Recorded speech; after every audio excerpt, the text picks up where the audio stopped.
तो अभी बज रहे हैं सुबह के 3। पता नहीं ये वीडियो शाम के 3 बजे तक आप लोगों के पास पहुंच पाए या ना पहुंच पाए। अगर ना पहुंच पाए तो मैं अभी आप लोगों से माफ़ी मांग लेना चाहता हूँ। अगर पहुंच जाए तो थैंक यू पहुंचने के लिए। तो इस वीडियो का सारा क्रेडिट जाता है हमारा अंसारी भाई को, क्योंकि आप लोगों ने 50 कमेंट कर दिया, जिसमें से अकेले अंसारी भाई ने 17 कमेंट किया, वो भी सारा अलग अलग कमेंट। वाह, सैल्यूट है भाई को, मज़ा ही आ गया कमेंट सब पढ़ के आपका। तो बिना किसी देरी के लेवल अप इन पास्ट के एपिसोड 17 को स्टार्ट करते हैं। एपिसोड के स्टार्टिंग में हमें बोट का सीन दिखाया जाता है, जहाँ पे यूसंग बैठ के जा रहा होता है मुरी यूनिवर्सिटी के तरफ में, जहाँ पे पीछे से ओल्डमैन बताता है कि हे यंगमैन, क्या तुम्हारा वेशभूषा देख के तुम तो एकदम नया स्टूडेंट लग रहे हो मुरी यूनिवर्सिटी, क्या मैं सही बोल रहा हूँ? तो यूसंग बताता है हाँ एकदम सही बोल रहे हो। तो उधर से ओल्डमैन बताता है क्या, एक तो ऐसे ही लेट हो गया, चलो मैं तुमको फ्री राइड देता हूँ, ठीक है ना, हो करके हंस रहा होता है। यूसंग बताता है कोई जरूरत नहीं, मेरे पास बहुत पैसा है, पैसा ही पैसा है। तो ओल्डमैन बताता है कि टेंशन मत लो, मेरे लिए सब ठीक ही होगा। तो अपना यूसंग मन में सोचता है कि इतना ज़्यादा मेरी तरफ फ्रेंडली क्यों बन रहे, इतना ज़्यादा रिस्पेक्ट मेरे को क्यों शो कर रहा है, लग रहा है ये बहुत ज़्यादा हार्ड टाइम दिए हुए अपना मुरी यूनिवर्सिटी के बंदे सबसे, ठीक है कोई दिक्कत नहीं। तो उधर से ओल्डमैन बताता है क्या, देखो हम लोग आ गए यहाँ पे। तो देखता है कि सही में आगे होते थे, हमें बताया जाता है क्या, ये मुरीम अलायंस और जो साइड में ये हमारा एल्डर काउंसिल है, एल्डर काउंसिल में जितने भी 9 ग्रेट सेक्ट और 5 ग्रेट फैमिली के बंदे होते हैं, वहाँ के बंदे आते हैं और एल्डर काउंसिल में पॉलिसी बनाते हैं, और फिर मुरीम अलायंस के हेड आते हैं, उस पॉलिसी को इम्प्लीमेंट करके कॉन्स्टिट्यूशन बनाते हैं, और उस कॉन्स्टिट्यूशन को बोलते हैं मुरीम अलायंस क्रिमिनल रिकॉर्ड। और इसी हिसाब से जहाँ पे छोटे छोटे फ्रैक्शन, जितने भी मीडियम टाइप के फ्रैक्शन है, वहाँ पे ग्रुप सब फॉर्म होता है और हमारे गवर्नमेंट को चलाने में मदद करते हैं। और ये सोचता है कि ये सब बेकार की बात है यार, जो भी 9 ग्रेट सेक्ट और 5 ग्रेट फैमिली है, वो लोग ही इनडायरेक्टली और डायरेक्टली ग्रुप को बनाते हैं, ताकि वो अपना मुरीम में पूरा कंट्रोल और इन्फ्लुएंस कर सके। और जितना भी बाकी बात बोला है कि जैसे कॉन्स्टिट्यूशन में पहला पेज में लिखा हुआ है कि वर्ल्ड का कम्युनिटी और इक्वलिटी साथ में रहना चाहिए, लेकिन ये सब फालतू का बात है, क्योंकि यहाँ पे हमारे साथ प्राइवेट पोजीशन देखा जाता है, उसका बैकग्राउंड देखा जाता है, एज देखा जाता है, achievement, military achievement, year of service और वेपन्स और बहुत सारी चीज़ देखकर उसको रैंक दिया जाता है, और रैंक के हिसाब से उसको उसका गवर्नमेंट में स्थान मिलता है, जिसकी मदद से वो अपना जो भी मर्जी चला वो चला सकता है। एक बार वो जो बोल दिया तो बोल दिया, एक वो वापस पीछे नहीं जाएगा, जिसको हम लोग आयरन रूट बोलते हैं। मैं लास्ट टाइम जब यहाँ पे आया था पास्ट लाइफ में, तो मैं तो बहुत प्रेशर का, मेरा हालत ख़राब हो गया था, मैं तो सांस भी नहीं ले पा रहा था। लेकिन अभी देखो, अभी देखने से मेरे को बस ये एक बिल्डिंग लग रहा है, बस मेरे को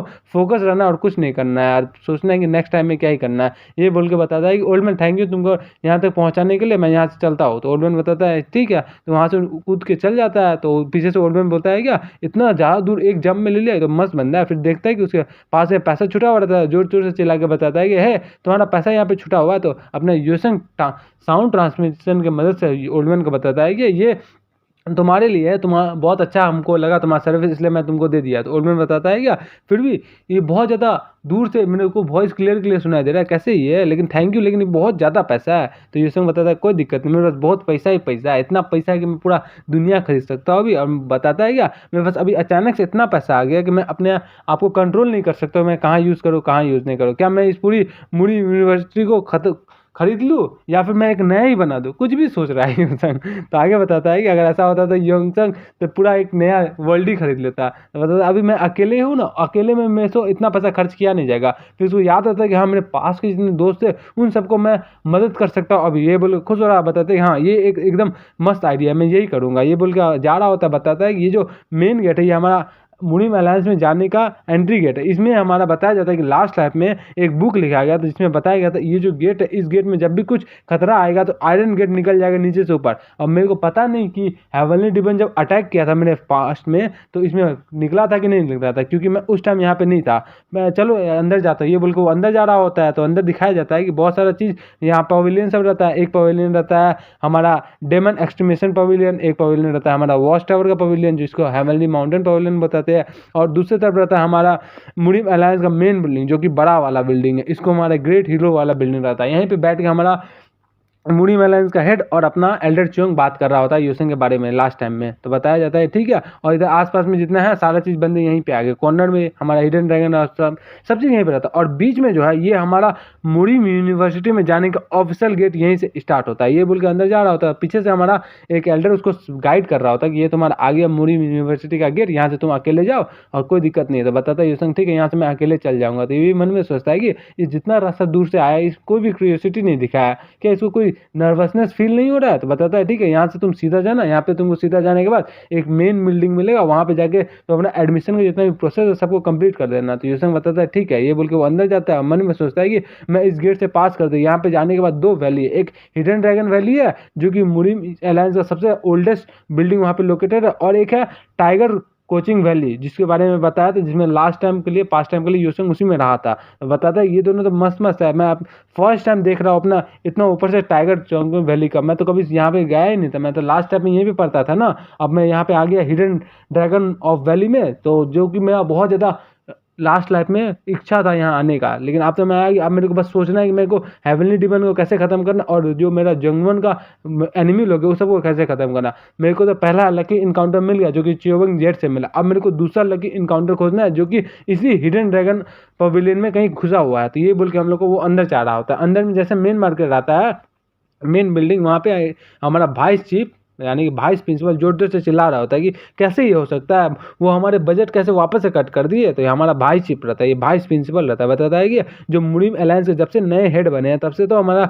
बजट को बहुत ज़्यादा प्रॉब्लम हो रहा है। ये बोल के देखो कहाँ टच कर रहा होता है। बताता है कि जब से वो हुआ इन लोगों को लगता है आगे भी फ्यूचर में बहुत ज़्यादा दिक्कत होने वाला, हम लोगों को कुछ अच्छा इन्वेस्टमेंट खोजना पड़ेगा। तो बताता है तुमको क्या लगता है चूहो, ये बोलेगा देखो क्या करने जा रहा होता है। तो चूहो उसको दूर करती है, बताते है क्या आपने सुना नहीं कि हम लोग जो लास्ट टाइम के लिए एक योसंग माउंटेन है वहाँ पे एक जेट का खान मिला जिसमें बहुत ज़्यादा पैसा, विंटर में वहाँ का माउंटेन गिर गया था, उससे बहुत ज़्यादा जेट मिला था। बताया हाँ मैंने सुना तो है उसके बारे में, तो क्या करना चाहती हो।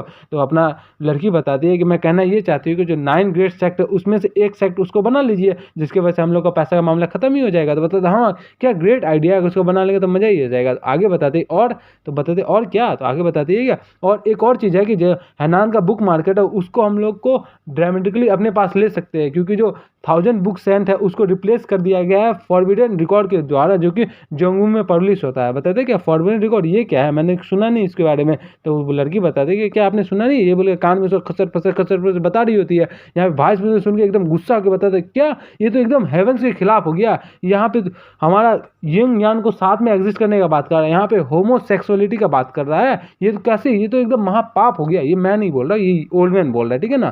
तो आगे बताती है क्या इन सब बंदे को तो किल कर देना चाहिए। तो लड़की बोलती है क्या आप इतना एंग्री क्यों हो रहे, तो अपना ओल्ड मैन बताते एंग्री क्यों नहीं हूँ, क्या ये ऐसा बात ही किया है ना। लड़की बताती है क्या कि एंग्री होने का कोई बात ही नहीं है, यहाँ पे आपका पैसा जहाँ है वहाँ सारा काम अच्छा है, आपको पैसा कितना मिलेगा ये तो सोचिए। बताते क्या मतलब है तुम्हारा। तो लड़की बताती है क्या सबसे अच्छा जो फॉरबिडन रिकॉर्ड्स है इसको बैंडेड लोग पब्लिश कर रहे हैं, और आप क्या कीजिए अपना स्टूडेंट का ग्रुप को भेजिए और बैंडेड लोग को खत्म कर दीजिए, और जितना भी रिकॉर्ड है वो आप अपने पास मंगवा लीजिए और फिर बैंडेड का नाम पे आप पब्लिश करके बेचिएगा, आपके पास पैसा ही पैसा आ जाएगा। तो ओल्डमैन भी हंसता है, बताता है क्या हाँ क्या मस्त दी है, जब मैं प्रिंसिपल बन जाऊँगा तब तो और मज़ा आ जाएगा। तो बताती है क्या हाँ इसके बाद आप प्रिंसिपल बन जाएंगे तो कि आपको एल्डर का सपोर्ट भी मिल जाएगा, जब आप प्रिंसिपल बन जाएंगे तो मेरा भी प्रमोशन पक्का समझ जाइएगा। तो बताता है कि हाँ जब मैं प्रिंसिपल बन जाऊँगा तो तुमको एल्डर इंस्ट्रक्टर से हटाकर चीफ इंस्ट्रक्टर बना दूंगा, ठीक है ना। ये बोल के सर ठुड्डी पकड़ रहा होता है। तो बताती है क्या और मैं कुछ और चीज़ के बारे में टेंशन ली हूँ कि नेक्स्ट टाइम जो हमारा इंस्टेंस सेरेमनी में बंदा आया था हमारे मुरीम अलायंस के हेड के बगल में, वो जाहिर सी बात है कि नेक्स्ट प्रिंसिपल का पद के लिए वो क्वालिफाई है कि ये र्यूमर चल रहा है। तो हमारा ओल्डमैन बताता है कि मेरे को भी इस बात का बहुत ज़्यादा टेंशन हो रहा है, लेकिन कोई दिक्कत नहीं, जब है ना शॉर्ट सेक्ट और वो फॉरबिडन रिकॉर्ड्स का मामला सेटल हो जाएगा तो मेरे को एल्डर्स लोग का सपोर्ट मिल जाएगा, जिसकी वजह से मैं प्रिंसिपल बन जाऊंगा। वहीं पे पीछे से एक बंदा आता है, बताता है कि वाइस प्रिंसिपल हमारा इस ईयर का लास्ट स्टूडेंट जो कि न्यू स्टूडेंट है धांग यूसन वो अराइव किया हुआ है। बताता है क्या लास्ट स्टूडेंट वो भी न्यू, उस बार इतना ज़्यादा लेट क्या हो गया, ये बोल के जाता है। बताता है इसको अंदर ला दो। तो यूसन के बारे में पढ़ रहा होता है क्या क्या इसका बैकग्राउंड, बताता है तुम इतना लेट क्यों हो गया। तो यूसन बताता है मैं बहुत दूर से आ रहा हूँ इसीलिए। मन में बताते बहुत दूर से क्या आ रहे हो, तुम्हारे इसलिए 10 पॉइंट डिटेक्ट किया जा रहा है तुम लेट आने की वजह से। तुम मन में सोचता है यूसन कि मैं कभी सोचा भी नहीं था कि अब मैं पास्ट लाइफ में आने के बाद अपना फ्यूचर में आने के बाद मैं इतना हाँ फालतू मेरा किस्मत होगा कि मैं सबसे बेकार बंदा से मिल गया हूँ इस बंदे से। बताता है क्या यूसन मैंने बैंडेज लोग को देख लिया था इसलिए मेरे को लेट हो गया। तो बताता है क्या बैंडेज लोग को देख लिया तो ये तो सियान में ज़्यादा दूर भी नहीं है, तो तुमका जहाँ बेमतलब बात करने के लिए 3 पार्क्स काटा जाता है। तो बताते मैं सियान का बात नहीं कर रहा, मैं हैनान शॉर्ट साइड का बात कर रहा हूँ, वहाँ मैं गया था, यहाँ से बहुत ज़्यादा दूर है। तो उन्होंने बताता फिर से एक्सक्यूज़ दे रहा, फिर से तुम्हारा 5 मार्क्स कट जा रहा है और तुम्हारा क्लॉथ इतना लूज क्यों है। तो बताता है क्या क्योंकि मैं बहुत जल्दी में आया था, मेरे पास ज़्यादा पैसा भी नहीं बचा था कि मैं नया क्लॉथ खरीद लूँ। ओल्डमैन बताता है फिर से तुम तुम एक्सक्यूज़ दे रहे हो, फिर से तुम्हारा 3 मार्क्स कटता है, फिर 5 मार्क्स, ऐसे करके उसका पॉइंट काट रहा होता है। बताते तुम्हारा बैकग्राउंड भी अच्छा नहीं है। तो योशंग बताते क्या प्रॉब्लम है इससे? तो बताते तुम ऐसे बात करो, शिमले जैसा पुअर बैकग्राउंड के बंदे 100 पॉइंट तुम्हारा डिडक्ट करते हैं। योशंग भी हैरान हो जाते हैं, क्या डायरेक्टली 100%? वो एकदम सीरियस है। तो अपना जो दूसरा बंदा रहता है वो भी हैरान हो जाता है, क्या वाइस प्रिंसिपल 100 पॉइंट डिडक्ट करना चाहती है? तो पीछे से अपना लेडी बताती है इंस्ट्रक्टर कि मैं इंस्ट्रक्टर होने के तौर पे ये बनना चाहूँगी कि तुम बहुत ज़्यादा ही लेट हो चुकी हो और तुम्हारा जो एग्ज़ाम का पनिशमेंट की वजह से मैं तुमको एक्सपेल करवाना चाहती हूँ। तो यहाँ पे तुम्हारा अपना हिडन ड्रैगन टोकन दो और यहाँ से निकल जाओ, तो सबसे अच्छा होगा कि तुम्हारा एडमिशन ही खत्म कर दे। योशंग भी सुन के हैरान हो जाता है एकदम से। वाइस प्रिंसिपल बोलते हैं क्या इसका मैं एडमिशन कैंसिल कर दूं? तो इंस्ट्रक्टर बताती है कि हाँ, इससे बाकी सब फ्रेशरमैन आपकी तरफ बहुत ज़्यादा ओबीडियंट हो जाएंगे। और योशंग मन में सोचता है कि मैं इस इंस्ट्रक्टर के बारे में जानता नहीं हूँ, क्योंकि मैं पास्ट लाइफ में हिडन ड्रैगन वैली में तो था नहीं, मैं था टाइगर कोचिंग वैली में। और उस लाइफ में ये बहुत ज़्यादा टाइम तक यूनिवर्सिटी के प्रिंसिपल के साथ घूमते रहते थे, शायद वो अभी से इसके साथ है। तो वाइस प्रिंसिपल आगे बताता है क्या एडमिशन कैंसिल करने का प्रोसेस बहुत ज़्यादा कॉम्प्लिकेटेड है, क्या ऐसा यंग मैन उतना केयर करता है इसके लिए? और तो योशंग आगे बताता है कि ये जो बंदा है वाइस प्रिंसिपल, ये गोंगोंग सेक्ट का लीडर है और वो one of the 9 great sect में से आता है और ये मुनी यूनिवर्सिटी में 9 ग्रेट सेक्ट का डर्टी ट्रिक्स यहाँ पे खेलता है। तो वाइस प्रिंसिपल आगे बताते हैं क्या वैसे भी आज इसको जितना भी एक्सपेल पॉइंट मिला हुआ है सबके वजह से आज ये एक्सपेल हो ही जाएगा। तो योशंग आगे मन में सोचता है कि मेरे पास्ट लाइफ में जितना भी हम लोग ग्रेजुएट हुए थे सबको मिला के ये एक स्क्वाड बनाया था और इस स्क्वाड में जब भी कुछ भी डिसीजन होता था ये खुद ही लेता था और पर्सनली जितना भी होता था हम लोग को आगे भेज के खुद ही भाग जाता था, जिसके वजह से हम लोग को बहुत ज़्यादा टीममेट से मरा हुआ था। मैं इसको कभी माफ़ नहीं करूँगा, ये बोल के अपना मुट्ठी बंद कर रहा होता। वाइस प्रिंसिपल बोलता है क्या तुम मेरे से माफ़ी मांगोगी? और देख लेता है कि मुट्ठी बंद कर रहा है मेरे सामने। बताता है क्या और तुम अपना मुट्ठी बंद करके क्या ही करना चाहते हो? तुम मेरे अगेंस्ट जाना चाहते हो क्या लगता है तुमको? तो आगे बताता है योशंग कि आप मेरे बैकग्राउंड को देखकर मेरे को ऐसा अनफेयर ट्रीट नहीं कर सकते हैं। तो वाइस प्रिंसिपल आगे बताता है क्या अनफेयर ट्रीट कर रहा हो? क्या तुम अपना दिमाग में अभी तक आए नहीं तो तुम्हारे साथ क्या हो रहा है? तुम अभी किक आउट होने वाले हो। ये बोल के लगता है कि तुमको थोड़ा पावर दिखाना पड़ेगा। अपना पावर का झलका दिखाता है कि डिमन सबमर्शन सप्रेशन शील्ड इसको यूज़ करके योशंग को बांधने के लिए ट्राई रेडी हो जाता है। तो दूसरा बंदा बताता है कि कुछ ज़्यादा ही पावर हो रहा है एक स्टूडेंट के खिलाफ में। तो वाइस भी आगे बताता है क्या ये स्टूडेंट को मैनर्स सिखाना चाहता हूँ मैं, इसको मैनर्स नहीं आता है। योशंग देखता है कि इसका लेवल भी बहुत ज़्यादा है और इसका पावर भी बहुत ज़्यादा है। योशंग बोल देता है कि मैं सांस नहीं ले पा रहा हूँ, ये मेरे पावर से बहुत ज़्यादा ही अपर लेवल में, मैं इसे लड़ नहीं सकता। अगर इसके पास इतना ही ज़्यादा पावर था तो मैं पास्ट लाइफ में ये हम लोग को अपना शील्ड के तौर पे यूज़ करके क्यों ही भाग जाता था? अगर ये उस टाइम हम लोग के साथ साथ देता तो बहुत ज़्यादा का टीममेट हम लोग का बच सकता था। लेकिन देखो ये कैसा ही है। तो उधर से दिखाया जाता है कि एक बंदा हेवनली मिस्टिक फॉर्मेशन ब्रेक करके हमारा योशंग का शील्ड ब्रेक कर देता है, जिससे योशंग को सांस में सांस आता है और बताता है चलो बच गया मैं। तो अपना भाई से बताता है क्या अलायंस लीडर आप यहाँ क्या कर रहे थे? योशंग भी पीछे देखता है कि अलायंस लीडर, तो यहाँ पे अपना अलायंस लीडर आ गए थे। बताते हैं क्या आप पहले जैसा है वाइस लीडर? तो वाइस लीडर आगे बताते हैं क्या मैं बस स्टूडेंट को थोड़ा बहुत मैनर सिखा रहा था, मैं कुछ ज़्यादा ही अपना पावर यूज़ कर लिया था, उसके लिए मेरे को माफ़ कर दीजिए। लेकिन आप यहाँ पे क्यों आए हुए हो? तो अलायंस लीडर बताते हैं कि मैंने आपको एक लेटर भेजा था ना, उसमें तो मैंने सारी चीज़ बताया हुआ था ना। तो बताते हैं क्या एक लेटर, हाँ हाँ, आप उस लेटर में लिखे थे ना कि आप इस बार का बजट काट रहे हैं और कुछ भी मिसिंग कर रहे हो। ये बोल के टेलीपैथी के तौर पे उस बंदे को बोलता है क्या जाके लेटर लेके आओ। बंदा बोलता है ठीक है लेके आ रहा हूँ। ये बोल के बंदा वहाँ से निकल जाता है। तो अपना मुनीम अलायंस का हेड बताता है कि मैं उसमें बजट के अलावा और कुछ भी लिखा था जो कि बहुत ज़्यादा ग्रेट न्यूज़ था, क्या आपने ध्यान नहीं दिया? मैं उसमें लिखा था कि इस चाइल्ड को मैं लेके जा रहा हूँ यहाँ पे उस लेटर के अकॉर्डिंग, आप जाके पढ़ लेना बाद में। तो बताता है ठीक है कोई दिक्कत नहीं ले जाइए। और मन में सोचता है क्या इतना दूर ये मुनीम अलायंस का लीडर बस एक चाइल्ड को लेने के लिए आए हुए हैं, बस इतना ही? तो उधर से अपना इंस्ट्रक्टर बोलती है क्या आप मुनीम अलायंस के लीडर हो या कुछ भी हो, लेकिन मुनीम यूनिवर्सिटी एक इंडिपेंडेंट एजुकेशन इंस्टीट्यूट है जिसका बीच में आप दखल नहीं दे सकते, समझ रहे हो ना? तो उधर से अपना वाइस लीडर बताता है कि चुपचाप रहो यहाँ पे, अभी हम लोग का टाइम नहीं आया मूव करने के लिए। तो अपना अलायंस हेड बताते हैं क्या तो आप ही है ना इंस्ट्रक्टर डू, मैंने आपको वाइस प्रिंसिपल के बारे में बहुत सुना हुआ है, तो आपको बहुत ज़्यादा अच्छा टैलेंटेड बंदा इस पर हम लोग का वाइस प्रिंसिपल सिलेक्ट किया आपको इंस्ट्रक्टर के तौर पर, मैं आपको फ्यूचर में भी देखना चाहता हूँ। ये बोल के बताता है चलो हम लोग को लेट हो रहा, हम लोग यहाँ से निकलते हैं, तुमको तुम्हारा रूम में दिखाना। ये बोल के उसको लेकर निकल रहा होता है योशंग। तो बताता है कि 1 मिनट आपने इसका जितना भी मेरिट पॉइंट काटा हुआ है वो सब इसको वापस कर देना, क्योंकि ये बहुत ज़्यादा अनकंफर्टेबल सरकमस्टांसेस में यहाँ आया हुआ था, समझे? ऐसा सोचना है कभी कुछ हुआ ही नहीं है, समझिए ना? वाइस प्रिंसिपल बताता है ठीक है कोई दिक्कत नहीं, ये बोल के वहाँ से निकल जाता है और वाइस प्रिंसिपल और इंस्ट्रक्टर दोनों वहाँ पे चुपचाप खड़े बैठे रहती है।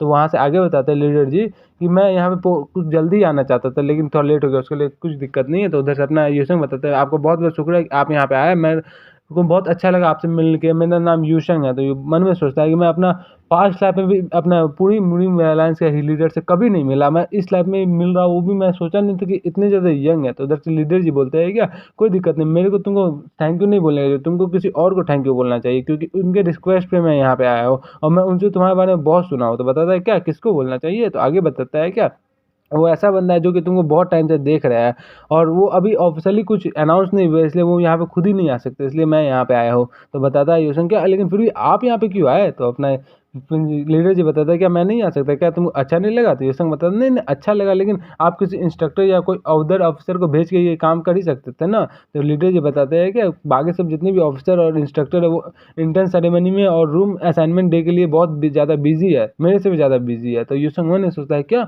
ऐसा कौन सा बंदा है जो कि मुनीम अलायंस के लीडर को यहाँ भेज दिया और खासकर वो मेरे पे बहुत टाइम से नज़र भी रख रहा है, कौन हो सकता है ये। तो उधर से अपना लीडर जी बताते हैं क्या वैसे भी कोई नेसेसरी नहीं, कुछ टाइम बाद वो तुमको पता ही चल जाएगा, वो तो वाइस प्रिंसिपल को मैं चेक करने के लिए यहाँ आते रहता हूँ, तुम ज़्यादा मत सोचना नहीं, लेकिन मेरा और वाइस प्रिंसिपल का रिलेशन उतना ज़्यादा ठीक नहीं है और मैं तुमको थैंक यू करना चाहता हूँ कि तुम्हारे वजह से वो बंदा यहाँ पे हिडन ड्रैगन वैली में आ गया। तो बताते हैं क्या मेरे को थैंक यू करना चाहते हो, लेकिन बताता है हाँ ये तुमको थैंक यू करना चाहता हो। तो आगे बताते हैं क्या ये मैटर उसके रिलेटेड है जिसमें आप लेटर में कुछ लिखे हुए बताता है अपना लीडर जी कि एकदम स्मार्ट किए हो तुम, एकदम सही पकड़े हो। तो उधर से अपना उधर इंस्ट्रक्टर आती है, बताते है क्या मेरे को पता नहीं था कि आप लीडर जी को मेरे बारे में बताए हुए हो। तो वाइस प्रिंसिपल बताता है कि मैंने उसको कभी नहीं बताया हुआ है और इसको क्यों भी बताओ कि जो कि तुम उसका अपोजिट करे, तो मैं उसको बता के क्या ही फायदा मेरे होगा मेरे को।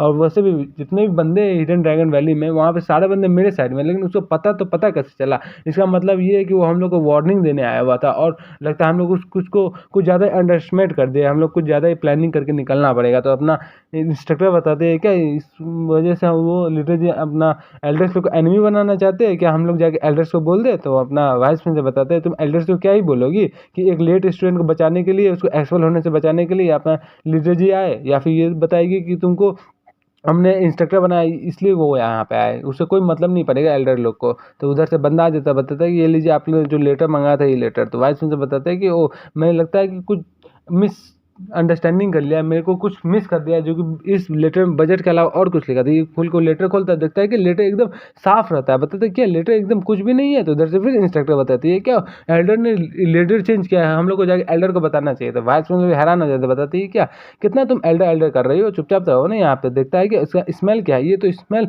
डिसअपेयरिंग लिंक का है, लेकिन ये यूज तब किया जाता है जब बहुत ज़्यादा कॉन्फिडेंशियल चीज़ लिखा जाता है जो कि एनिमीज़ के हाथ में कभी नहीं दिया जा सकता है। तो इंस्ट्रक्टर बताते हैं क्या ऐसा चीज़ जो कभी लीक नहीं हो सकता, क्या हो सकता है ये। तो वाइस मन में सोचता है कि ऐसा क्यों हो सकता है, वो तो क्यों ग्रीटिंग और बजट के लिए तो ऐसा इंक का कभी इस्तेमाल नहीं करेंगे, तो क्या हो सकता है, मैं क्या ही भूल रहा हूँ, मेरे को कुछ याद करना पड़ेगा। तो उधर से इंस्ट्रक्टर बताते हैं क्या ये जो बंदा है वो 9 ग्रेट सेक्ट और 5 ग्रेट फैमिली का डिसेंडेंट है। तो बताता है वाइस प्रिंसिपल कि ऐसा हो ही नहीं सकता, अगर ऐसा होता तो मेरे को याद रहता, कुछ अलग ही है, मेरे को लगता है वो अलायंस लीडर जी का डिसाइपल है शायद। और उसको याद हो जाता है हाँ यही था, वापस से हम लोग सीन दिखाया जाता है जहाँ पर लीडर जी बताते हैं क्या मैं उसमें बजट के बारे में तो लिखा था और बहुत सारी चीज़ के बारे में लिखा था, और सच बात ये है कि हम लोग को उसका ज़रूरत भी नहीं है बजट के, क्योंकि ये जो वर्ल्ड बहुत ज़्यादा मिस्टीरियस है। जैसे तुमने हनान जाने में उस बंदे ने तुमको देखा और जाके जेड माउंटेन में हनान में गया, तो हम लोग को सारा बजट का प्रॉब्लम रिजॉल्व हो गया।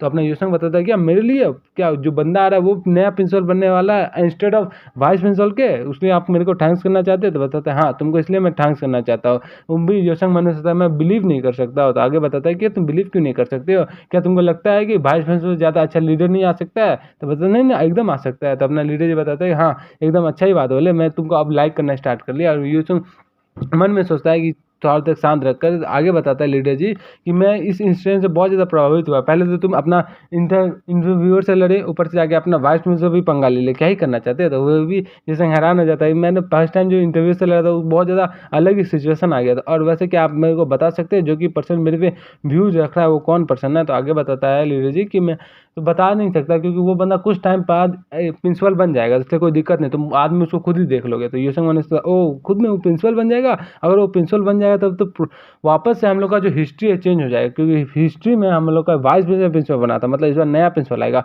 चलो ये मिलियंस ऑफ टाइम्स अच्छा होगा इस वाइस प्रिंसिपल से, क्योंकि वाइस प्रिंसिपल लास्ट टाइम में जैसे प्रिंसिपल बना था, जितने भी बीडी ऑर्गेनाइजेशन है वो सब हम लोग मुनीम यूनिवर्सिटी पे अटैक कर थे, जिसके बाद वाइस प्रिंसिपल अपना इंटरेस्ट के हिसाब से, पर्सनल इंटरेस्ट के हिसाब से स्टूडेंट को उस तरफ भेजते थे और अपना 9th सेक्टर को बढ़ावा देते थे। लेकिन अच्छा ही होगा कि हम लोग प्रिंसिपल चेंज हो गया, अच्छा ही हो गया, यही बोल के सोच रहा होता है। तो उधर से अपना लीडर जी बताता है ठीक है वहाँ से तुम सीधा जाना डॉर्मेट्री में, तुमको तुम्हारा मिल जाएगा। तो बताता है क्या उधर में, ठीक है आपको बहुत बहुत शुक्रिया। दिखता है कि लीडर जी वहाँ पे चले गए होते, लीडर जी उसको टेलीपैथी के तौर पर बताते हैं गुड लक। तो बताते हैं क्या ये अचानक से वैसे ही गायब हुआ जैसे अपना ओल्ड मैन बोंगनम गायब हुआ था। एल्डर च्योंग का बात करता है यहाँ पे, इसको पता नहीं कि एल्डर च्योंग और एल्डर बोंगनम सेम ही बंदा है, क्योंकि सिस्टम ने इसको ओल्ड मैन का नाम ओल्डर बोंगमैन बताया हुआ होता है। तो बताते हैं हो ही नहीं सकता कि वो ओल्ड मैन मेरे पे नजर रख रहा है, ये मान नहीं सकता मैं। ये बोल के वापस हम लोग सीन दिखाया जाता है वाइस प्रिंसिपल, जहाँ पे बताता है क्या अब मेरे को याद आ गया, उस लेटर में उसने लिखा हुआ था कि अलायंस लीडर का जितना डिसाइपल को ट्रीट किया जाता है वैसे दांग न्यूसन को ट्रीट किया जाना चाहिए, क्योंकि इसने बहुत ज़्यादा अपना अलायंस की तरफ बहुत ज़्यादा कुछ डोनेट किया हुआ है, पता नहीं क्या डोनेट किया हुआ है, लेकिन इसकी वजह से बजट का प्रॉब्लम रिजॉल्व हो गया है। पता नहीं ये क्या ही बोलना चाहता है, लेकिन मेरे को लगता है कि ये बंदा एक मिलिट्री एकेडमी से नहीं आया हुआ है, ताकि ये एक सीक्रेट वेपन अपना लीडर जी का, क्योंकि तो सन हो सकता है या फिर इसका कोई इनडायरेक्ट डिसाइपल हो सकता है, पता नहीं इसका बैकग्राउंड क्या है, मेरे को बस चेक करना पड़ेगा। बताता है क्या तुम अपना बेस्ट ट्राई करना, उस पर अपना नज़र रखना। तो बताते हैं क्या उस पर नज़र रखना है, तो बताता है कि हाँ उसका बैकग्राउंड जितना भी सारा चीज़ चेक करना। इंस्ट्रक्टर बताते हैं क्या उस बंदे पर नज़र रखना है जो कि लीडर जी खुद उस पर नज़र रखे हुए, क्या आपको ज़्यादा ही नहीं हो गया। तो अपना वाइस प्रिंसिपल बताता है कि मैंने जितना बोला उतना करो, वो तुमको अगर चीफ इंस्ट्रक्टर बनना है तो इतना करना ही पड़ेगा। बोलते हैं ठीक है मैं अपना बेस्ट ट्राई करूंगा। तो वाइस प्रिंसिपल आगे बताता है कि ऐसा भूल मत जाना कि तुम इंस्ट्रक्टर क्यों बने, तुम मेरे वजह से इंस्ट्रक्टर बनी है। और मन में सोचता है कि मैं अपना 100% ट्राई करूँगा, उसको पूरा सिचुएशन भाई पूरा सिचुएशन एनालाइज कर दूंगा ताकि मैं उसको पूरा इन्फॉर्मेशन निकाल सकूँ। और लगता है अभी चांस आ गया कि मुनीम अलायंस के लीडर जी को चेंज करना होगा। मेरे को ऐसा लीडर चाहिए जो कि मेरे 9 ग्रेट फ्रैक्स में से एक हो, नो मैटर व्हाट, कुछ भी हो जाए मेरे को वैसा ही लीडर चाहिए। यहीं पे हम लोग कहानी को ख़त्म करते हैं। कहा है कि इससे बड़ा बनाएंगे तो शायद मेरे को एडिट करने में टाइम हो जाए और वापस से शायद 3 बजे वीडियो ना मिल पाए, तो यहीं पे ख़त्म करते हैं। पता है वीडियो छोटा है लेकिन यहाँ पे बात बहुत ज़्यादा इन्फॉर्मेशन देता है यार, पता नहीं कितना ज़्यादा इन्फॉर्मेशन देके क्या ही करना चाहता है। हम लोग को नहीं चाहिए इन्फॉर्मेशन, फिर भी देना चाहता है, तो क्या ही करूँ मैं बताऊँ ना। तुम इन्फॉर्मेशन छोड़ तो नहीं ना सकता हूँ, क्योंकि आगे वाले चैप्टर में जाके इंपॉर्टेंट हो जाता है ना इन्फॉर्मेशन सब, क्योंकि आगे वाला चैप्टर में फाइट सीन ज़्यादा है उसमें। जैसे अभी मैं इस पूरा चैप्टर में 2.5 चैप्टर कवर किया वो, और इसमें देखो 20 से 30 मिनट हो गया है, लेकिन आगे वाला चैप्टर मैं 10-10 चैप्टर कंप्लीट कर लूँगा तो भी 20 मिनट नहीं कंप्लीट होगा, क्योंकि आगे वाला चैप्टर में फाइटिंग का सीन इतना दिखाया गया है ताकि उसमें कुछ दिखाया गया ही नहीं है इन्फॉर्मेशन के बारे में, समझ रहे हो ना। तो अभी इतना कंट्रोल कर लो, जब ये सब इन्फॉर्मेशन खत्म हो जाएगा तो फाइटिंग सीन भी ज़्यादा ही आ जाएगा। और अभी मैं फिर से बोल देना चाहता हूँ कि ये जो वीडियो है ये छोटा इसलिए बना ताकि मैं जल्दी से इसको अपलोड कर सकूँ। अगर आप लोग को नेक्स्ट वीडियो चाहिए तो मैं कुछ टारगेट नहीं दूंगा, मेरा बैंड बज गया था यार इतना वीडियो बनाते बनाते। चलो कोई दिक्कत नहीं, चल मिलते हैं नेक्स्ट वीडियो में, बाय।